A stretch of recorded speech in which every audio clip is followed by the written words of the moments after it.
இந்திய குடியரசுத் தலைவர் பதக்கங்கள், ஒன்றிய உள்துறை அமைச்சர் பதக்கங்கள், தமிழ்நாடு முதலமைச்சர் பதக்கங்கள் ஆகியவற்றை பெற்றுள்ள காவலர்கள் அனைவருக்கும் எனது வாழ்த்துக்களையும் பாராட்டுக்களையும் நான் தெரிவித்துக் கொள்ள விரும்புகிறேன்.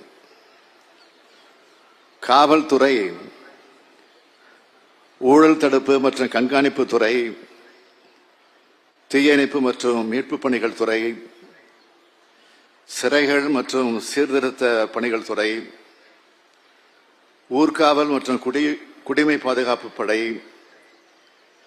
தடய அறிவியல் ஆகிய துறைகளில் பணியாற்றும் காவலர்களுக்கு இந்த பதக்கங்கள் வழங்கப்பட்டிருக்கு. இந்த பதக்கங்களுக்கு பின்னால் இருக்கிற உங்க உழைப்பையும் திறமையும் தலை வணங்கத்தக்க அம்சமாகும். தமிழ்நாடு பெருமை மிகு மாநிலமாக திகழுதுன்னா அந்த பெருமை தமிழ்நாடு காவல்துறைக்கு பெரும் பங்கு இருக்கு. அமைதியான மாநிலத்தில் தான் வளமும் வளர்ச்சியும் இருக்கும். தமிழ்நாட்டில் சட்டம் ஒழுங்கு நிலை மிகவும் சிறப்பாக இருக்கிறதுனால தான் தொழில் வளர்ச்சி, கல்வி வளர்ச்சி, உட்கட்டமைப்பு மேம்பாடு, மனித வளர்ச்சி குறியீடுகள்னு எதை எடுத்துக்கிட்டாலும் தமிழ்நாடு இந்தியாவில் முன்னணி மாநிலமாக திகழுது. இத்தகைய பெருமையை அரசுக்கு உருவாக்கி தர காவலர்கள் எல்லாருமே பதக்கங்களுக்கு தகுதி படைச்சவங்க தான். சிறப்பாக பணியாற்றும் காவலர்களுக்கு ஆண்டுதோறும் பதக்கமும் விருதும் வழங்கி பாராட்டுறத 1969 தொடங்கி வச்சவரை அன்றைய முதலமைச்சராக இருந்த முத்தமிழறிஞர் தலைவர் கலைஞர் அவர்கள்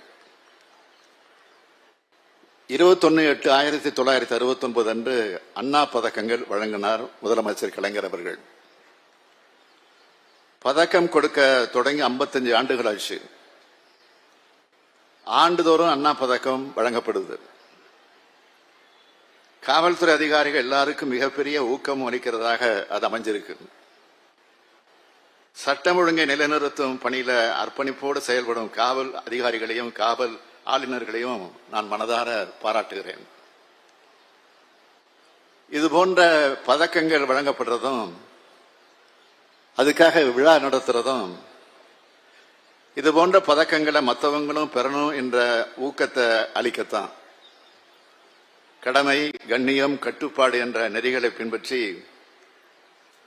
அல்லும் பகலும் உழைச்சா அவங்க போற்றப்படுவாங்க என்பதற்கு எடுத்துக்காட்டா இந்த நிகழ்ச்சி நடைபெற்று வருது. உங்க கடமையை நீங்க செஞ்சா அதுக்கான பாராட்டும் பலனும் உங்களை தேடி வந்து சேரும். அதுக்கு எடுத்துக்காட்டு தான் இந்த விழா.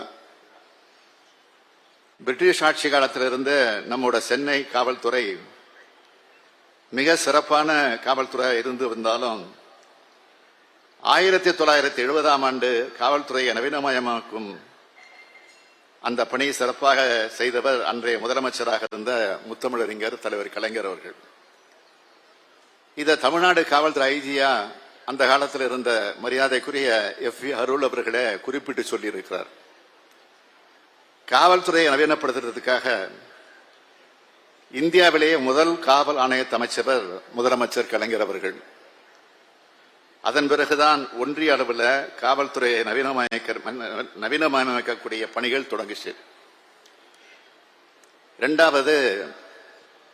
மூன்றாவது காவல் ஆணையத்தையும் கலைஞர் அவர்கள் தான் அமைச்சார். 5வது காவல் ஆணையத்தை சென்னை உயர்நீதிமன்றத்துடைய ஓய்வு பெற்ற நீதியரசர் C.D. செல்வன் தலைமையில் திராவிட மாடல் அரசு அமைச்சிருக்கு. மக்களை பாதுகாக்கிற காவலர்களை பாதுகாக்க வேண்டியது அரசினுடைய கடமை. அந்த அடிப்படையில தான் இந்த ஆணையத்தை அமைச்சு காவலர்கள் கோரிக்கைகளை நிறைவேற்றி கொடுத்துட்டு வரோம். காவல்துறையை மேலும் நவீனமயமாக்கி கொண்டு இருக்கிறோம். கடந்த 3 ஆண்டு காலத்தில் காவல்துறையோட உட்கட்டமைப்பை வலுப்படுத்தவும், காவல்துறையை நவீனமயமாக்கவும், காவலர் நலனை பாதுகாக்கவும் பல்வேறு சாதனைகள் செய்யப்பட்டுக் கொண்டிருக்கிறது. காவல்துறையில் முதலாக மகளிரை இடம்பெற செய்தது தலைவர் கலைஞர் அவர்கள்தான். இன்று எனக்கு அளிக்கப்பட்ட அணிவகுப்பு மரியாதை கமாண்டராக ஒரு பெண் அதிகாரி இருந்து அந்த காட்சியை நீங்க பார்த்தீங்க. அது எனக்கு ரொம்ப இரட்டடிப்பு மகிழ்ச்சியாக இருக்கு.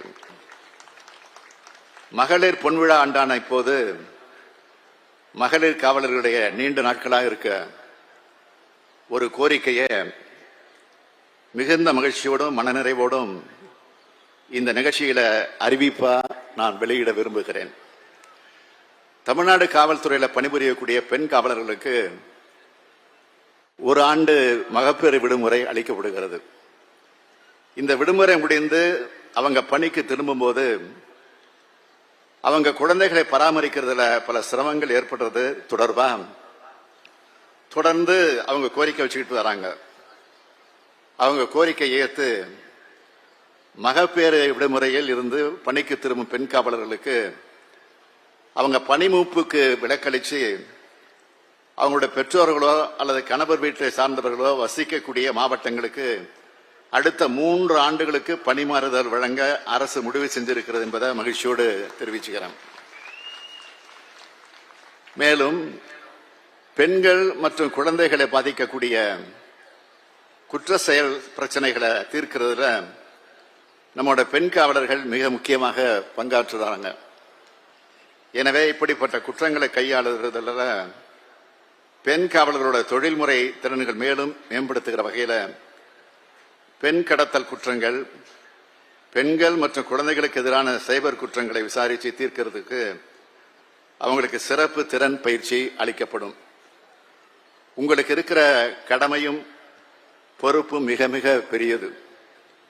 மக்களை காப்பாற்றுறது உங்க கடமை, மக்களை பாதுகாக்கிறது உங்க பொறுப்பு.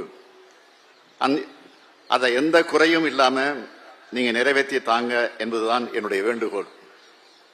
குற்றங்களை குறைக்கிற துறையா மட்டும் இல்லாம குற்றங்கள் நடக்கிறதுக்கு முன்னாடியே தடுக்கிற துறையா செயல்படணும்னு நான் தொடர்ந்து சொல்லிக்கிட்டு வரேன். குற்றங்கள் நடக்காத மாநிலமா, போதைப் பொருள் நடமாட்டம் இல்லாத மாநிலமா, பாலியல் குற்றம் இல்லாத மாநிலமா நம்ம மாநிலம் உருவாக்கணும். குற்றங்கள் எங்கேயும் யாராலையும் நடத்தக்கூடாது. மீறி நடந்தால் உடனடியாக குற்றவாளி கைது செய்யப்பட்டாகணும்.